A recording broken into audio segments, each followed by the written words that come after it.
reflexiones en el camino, meditaciones forjadas a lo largo de la carrera cristiana para aliento y edificación de los creyentes en el Señor Jesucristo. 10 de junio.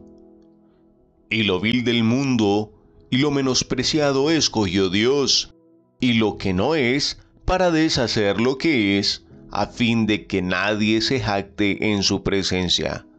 Primera a los Corintios 1, 28 al 29. El apóstol Mateo.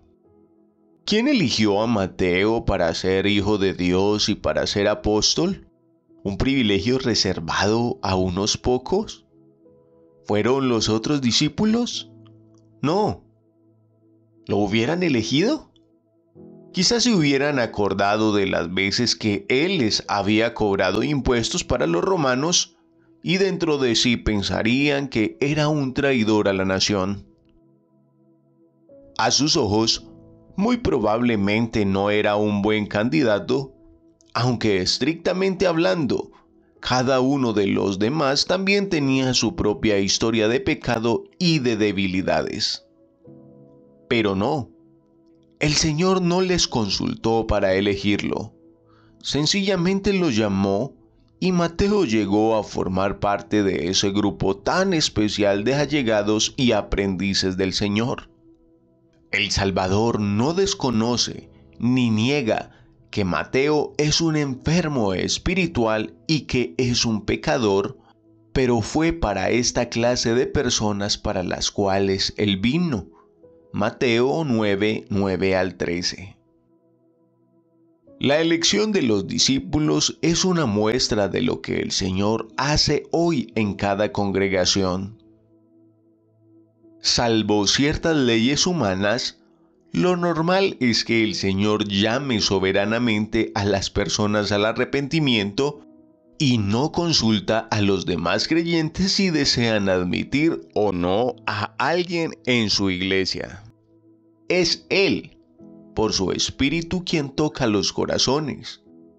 Nosotros, entonces, por norma general, no escogemos a nuestros hermanos. Mateo deja todo por seguir al Señor. Era un cobrador de impuestos, y estos tenían fama de ser ricos debido a los sobornos que recibían.